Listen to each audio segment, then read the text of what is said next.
تو یہاں پر بھی اللہ کریم نے جنگ احد کا ذکر کرتے ہوئے فرمایا کہ رسول تمہیں بلا رہے تھے اور آپ صلی اللہ علیہ وسلم کا بلانا اپنے اصحاب کو الیاذ باللہ غائبانہ پکار ہرگز نہ تھی، بلکہ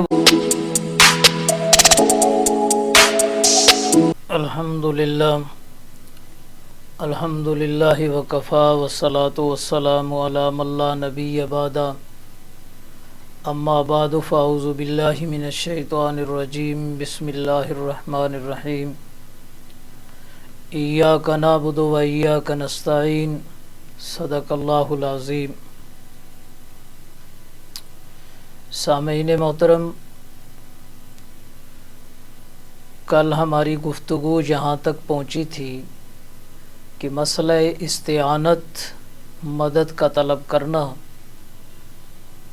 تو مدد طلب کی جاتی ہے کسی غیر سے تو یہ دو قسم پر ہے۔ ایک مدد ہوتی ہے اسباب کے تحت اور ایک مدد ہوتی ہے بغیر اسباب کے۔ تو یہاں پر ایاک نستعین، یہاں سے مدد کی جو اللہ تبارک و تعالی سے ہم مانگتے ہیں وہ ہے بغیر اسباب کے۔ اسباب کے ساتھ مدد کا طلب کرنا یہ انبیاء علیہم الصلاۃ والسلام سے بھی ثابت ہے، اولیاء کرام سے بھی ثابت ہے۔ تو سب سے پہلے حضرت عیسیٰ علیہ الصلاۃ والسلام نے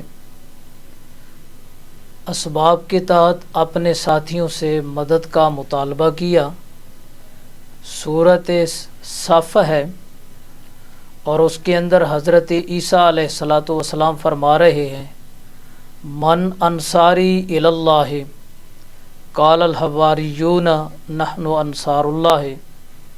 حضرت عیسیٰ علیہ الصلاۃ والسلام فرما رہے ہیں کہ کون ہے جو اللہ کی راہ میں میرا مددگار بنے؟ حواریوں نے کہا ہم اللہ کی راہ میں آپ کے مددگار ہیں۔ تو اللہ کریم کے پیغمبر سیدنا عیسیٰ علیہ الصلاۃ والسلام نے اسباب استعمال کرتے ہوئے اپنے اصحاب سے سوال کیا کہ دین کے معاملے میں میرا مددگار کون بنے گا؟ تو انہوں نے جواب دیا ہم آپ کے مددگار بنیں گے۔ یہ مدد تحت الاسباب کے قبیلے سے ہے۔ ایک اور مقام ہے، سورہ کاف ہے۔ سورہ کاف کے اندر ذوالقرنین بادشاہ نے لوگوں سے افرادی قوت کا مطالبہ کیا، فَأَعِینُونِی بِقُوَّةٍ، سو تم طاقت سے میری مدد کرو، افرادی قوت کے اعتبار سے میری مدد کرو۔ تو ذوالقرنین وقت کا بادشاہ تھا، اس نے بھی لوگوں سے جو مدد کا مطالبہ کیا ہے وہ اسباب کے تحت کیا ہے۔ اسی طرح امام الانبیاء آل عمران صورت ہے، تو وہاں پر احد کی لڑائی کا تذکرہ ہو رہا ہے۔ تو امام الانبیاء نے فرمایا والرسول یدعوکم فی اخراکم، رسول تمہیں پیچھے سے بلا رہے تھے، آواز دے رہے تھے۔ تو یہاں پر بھی اللہ کریم نے جنگ احد کا ذکر کرتے ہوئے فرمایا کہ رسول تمہیں بلا رہے تھے اور آپ صلی اللہ علیہ وسلم کا بلانا اپنے اصحاب کو الیاذ باللہ غائبانہ پکار ہرگز نہ تھی، بلکہ وہ اسباب عادیہ کے مطابق آپ انہیں بلا رہے تھے۔ تو حاصل کلام یہ ہوا کہ یہ 3 آیات ہی کافی ہیں مسئلے کو سمجھنے کے لیے۔ اس کے بعد ہے دوسری مدد، ما فوق الاسباب، مدد مانگنا۔ ما فوق الاسباب یعنی اسباب کے بغیر مدد مانگنا، یہ صرف اللہ ہی سے مدد مانگی جا سکتی ہے۔ اللہ کے علاوہ سے مدد مانگنا یہ شرک کے زمرے میں آتا ہے۔ اسباب عادیہ سے بالا تر غیبی قدرت و قوت کا اعتقاد رکھ کر کسی سے مدد مانگنا یا کسی کے متعلق مدد دینے کا اعتقاد قائم کرنا، یہ شان صرف اور صرف اللہ کریم کی ہے۔ اسی کے متعلق اس قسم کا اعتقاد عین ایمان ہے، اور اللہ کے علاوہ کسی نبی، ولی، شہید، حاضر، غیب، زندہ یا مردہ، دور یا نزدیک کے متعلق اس قسم کا اعتقاد رکھنا یہ صریح شرک اور کفر ہے۔ قرآن مجید کے آیات اس کے اوپر بے شمار ہیں۔ تو پہلی یہی آیت ایاک نستعین، صرف تجھ ہی سے ہم مدد چاہتے ہیں، تو یہ مدد بغیر اسباب کے ہے، سورہ فاتحہ کے اندر ہے۔ دوسرے نمبر پر سورہ یوسف، واللہ المستعان علی ما تصفون، تمہاری بنائی ہوئی باتوں پر اللہ ہی سے مدد کی طلب کرتا ہوں۔ تیسرے نمبر پر سورہ انبیاء کے اندر ہے، وَرَبُّنَا الرَّحْمَنُ الْمُسْتَعَانُ عَلَى مَا تَصِفُونَ، ہمارا رب بڑا مہربان ہے جس سے مدد طلب کی جاتی ہے ان باتوں پر جو تم بیان کرتے ہو۔ اس کے علاوہ سورہ قمر کے اندر فَدَعَا رَبَّهُ أَنِّي مَغْلُوبٌ فَانتَصِرْ، پس پکارا اپنے پروردگار کو کہ تحقیق میں مغلوب ہو گیا ہوں، پس بدلہ لے تو میرا۔ یہ بھی غیبانہ مدد تھی۔ تو ان آیات کریمہ کے اندر بھی روز روشن کی طرح یہ بات ثابت ہوتی ہے کہ یہ مدد مافوق الاسباب جو مدد ہوتی ہے وہ صرف اور صرف اللہ پاک کی ذات سے مانگی جاتی ہے، اور مافوق الاسباب مدد کرنا یہ بھی اللہ ہی کی شان ہے، اللہ کے علاوہ کسی اور کی شان نہیں ہے۔ تو اگر کسی اور سے مدد مانگی جائے تو یہ بھی صریح کفر اور شرک ہے۔ تو اب اس آیت کریمہ سے یہ بات ثابت ہوئی کہ ہر قسم کی عبادت صرف رب ہی کا حق ہے۔ دوسری بات یہ ثابت ہوئی کہ ما فوق الاسباب مدد صرف اور صرف رب ہی کی ذات سے مانگی جا سکتی ہے، کسی اور سے نہیں مانگی جا سکتی۔ آگے ہے اہدنا الصراط المستقیم، اہدنا الصراط المستقیم، اور چلا ہم کو سیدھی راہ پر، یا چلائے رکھ ہم کو سیدھے راستے پر۔ تو یہ دعا مانگنے کا طریقہ تعلیم ہے۔ تو ماقبل کے اندر اللہ تبارک و تعالی سے بندے نے اپنی غلامی کا اظہار کرتے ہوئے، آداب خداوندی کو بجا لاتے ہوئے اللہ کی حمد و ثنا کی، اپنی عاجزی کا اظہار کیا۔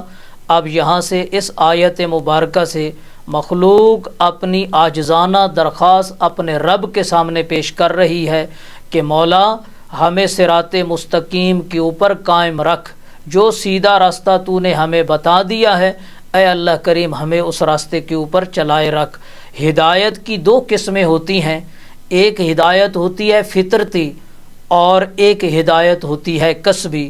تو ہدایت فطرتی جو اللہ کریم مخلوق میں خود بخود پیدا فرما دیتے ہیں اور ظاہری تعلیم کی ضرورت بھی نہیں پڑتی۔ قرآن مجید کے اندر اللہ تبارک و تعالی فرماتے ہیں الذی آتا کل شیء خلقہ ثم ہدی، ترجمہ جس نے ہر ایک کو صورت عنایت فرمائی، ہر ایک کو شکل عنایت فرمائی، ہر ایک کو پیدا فرمایا، پھر اسے سیدھا راستہ دکھا دیا۔ اس کے بعد دوسری آیت کریمہ سورہ اعلیٰ کے اندر والذی قدر فہدی، جس نے ہر چیز کا اندازہ لگایا پھر اس کی رہنمائی فرمائی۔ تو ان دو آیات کریمہ کے اندر جس ہدایت کا تذکرہ موجود ہے وہ ہدایت فطرتی ہے۔ اس کے بعد دوسری ہدایت ہوتی ہے کسبی۔ یہ ہدایت کسبی، یہ انسان اپنے کسب اختیار سے اس ہدایت کو قبول کرتا ہے، اور یہ ہدایت انبیاء علیہم الصلاۃ والسلام اور کتب سماویہ کی تعلیم کے ذریعے حاصل ہوتی ہے، اور اسی ہدایت کو ہدایت شرعی کہتے ہیں، اسی ہدایت کو ہدایت شرعی کہتے ہیں۔ اب ہدایت کسبی کے 4 درجے ہیں، ہدایت کسبی کے 4 درجے ہیں۔ یہ ہدایت کس کو حاصل ہوتی ہے؟ سب سے پہلا درجہ ہدایت کسبی کا ہے انابت۔ انسان کا دل ضد اور تعصب سے خالی ہو کر رجوع الی الحق کی تلاش میں رہے، جب بھی حق ملے گا تو میں اس کو قبول کر لوں گا، اس کو کہتے ہیں انابت۔ بندہ ہر وقت اس تلاش کے اندر رہتا ہے کہ مجھے سیدھا راستہ مل جائے، مجھے سیدھا راستہ مل جائے، تو آخر کار اللہ تبارک و تعالی اس کو سیدھے راستے کی طرف رہنمائی کر دیتے ہیں۔ ہدایت کا دوسرا درجہ جس کو ہدایت کہتے ہیں، انابت کے بعد صراط مستقیم اگر مل جائے تو اس کو ہدایت کہتے ہیں۔ قرآن مجید کے اندر اللہ تبارک و تعالیٰ سورہ رعد کے اندر فرماتے ہیں وَيَهْدِي إِلَيْهِ مَنْ أَنَابَ، وَيَهْدِي إِلَيْهِ مَنْ أَنَابَ، راہ دکھاتا ہے اللہ تبارک و تعالیٰ اپنی طرف اس بندے کو جو اس کی طرف رجوع کرے۔ دوسرے مقام سورہ شورا کے اندر فرمایا وَيَهْدِي إِلَيْهِ مَنْ يُنِيبُ، راستہ دکھاتا ہے اللہ اپنی طرف اس کو جو اللہ کی طرف رجوع کرتا ہے۔ اور ہدایت کا تیسرا درجہ ہے استقامت، قبول حق کے بعد ہر قسم کے حالات کا مقابلہ کرتے رہنا، صراط مستقیم کے اوپر پکا رہنا، اس کو کہتے ہیں استقامت۔ تو اللہ تبارک و تعالی نے استقامت کے متعلق بھی قرآن مجید کے اندر بہت سے مقامات پر اس کا تذکرہ کیا ہے۔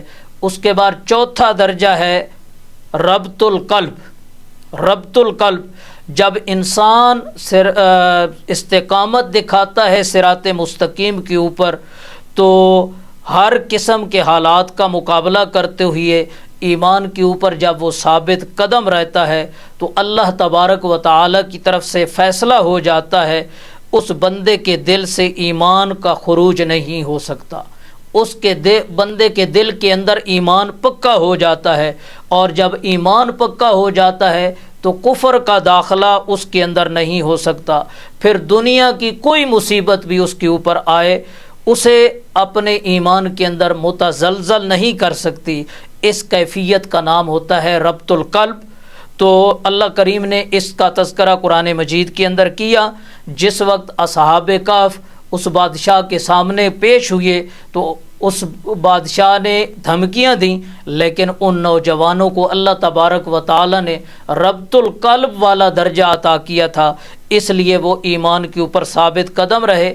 اللہ فرماتے ہیں وَزِدْنَاهُمْ هُدًى وَرَبَطْنَا عَلَىٰ قُلُوبِهِمْ، ہم نے ان کو ہدایت کے اندر مزید زیادہ کیا اور ان کے دل کے اوپر ربط القلب لگا دیا۔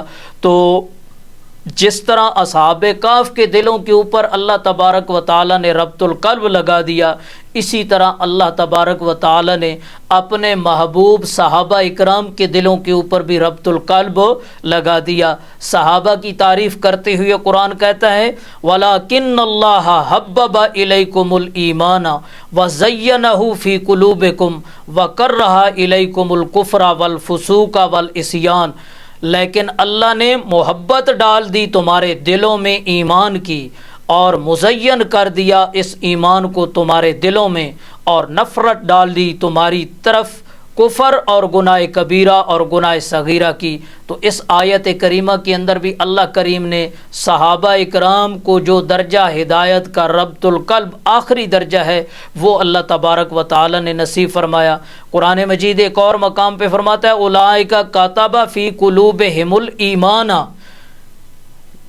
یہ وہ لوگ ہیں محمد صلی اللہ علیہ وسلم کے ساتھی کہ اللہ نے ان کے دلوں میں ایمان کو لکھ دیا۔ آگے اللہ تبارک و تعالی فرماتے ہیں رضی اللہ عنہم ورضوا عنہ اولئک حزب اللہ الا ان حزب اللہ هم المفلحون، راضی ہو چکا ہے اللہ تبارک و تعالی ان سے اور یہ اللہ سے راضی ہو چکے ہیں، یہی لوگ اللہ کی جماعت ہے، خبردار اللہ کی جماعت ہی کامیاب ہو کر رہتی ہے۔ تو ایک اور مقام پہ اللہ تبارک و تعالی فرماتے ہیں اولئک الذین امتحن اللہ قلوبہم للتقوی، اللہ تبارک و تعالی نے صحابہ اکرام آپ صلی اللہ علیہ وسلم کے ساتھیوں کا دلوں کا امتحان لیا اور ایمان کے لیے صحابہ کے دلوں کو موزوں پایا، تقوی والے دل پائے۔ اور آگے قرآن مجید فرماتا ہے ایک اور مقام پر سورہ انفال کے اندر اولئک هم المؤمنون حقا، صحابہ اکرام کی جماعت یہ سچے پکے مومن ہیں۔ تو ان آیات کریمہ کی سے ہمیں یہ بات معلوم ہوتی ہے کہ آپ صلی اللہ علیہ وسلم کے جتنے صحابہ بھی تھے ان کے اندر یہ چاروں درجے موجود تھے، انابت بھی موجود، ہدایت بھی موجود، استقامت بھی موجود اور ربط القلب بھی موجود۔ جس بندے کو ربط القلب نصیب ہو جاتا ہے تو اس بندے کے دل سے ایمان باہر نہیں نکل سکتا اور باہر سے اس دل کے اندر کفر داخل نہیں ہو سکتا۔ تو دعا ہے اللہ کریم سے کہ اللہ تبارک و تعالی ہمیں بھی ہدایت کے یہ 4 درجے نصیب فرمائے اور آخری درجہ ہمیں لازماً نصیب فرمائے، ہمارا خاتمہ ایمان کے اوپر ہو، ہمارے دلوں کے اندر کفر کا داخلہ ختم ہو جائے، رک جائے۔ یہ درجہ، اس درجے کے لیے ہر نماز کے بعد ہر مومن کو چاہیے کہ وہ اللہ کریم سے دعا مانگا کرے۔ دعا مانگیں گے تو اللہ تبارک و تعالی کی توفیق ہی سے ہم اپنے ایمان کو بچا سکتے ہیں۔ تو ایمان سے بڑی اور کوئی دولت نہیں۔ اللہ عمل کی توفیق عطا فرمائے۔ وما علینا الا البلاغ۔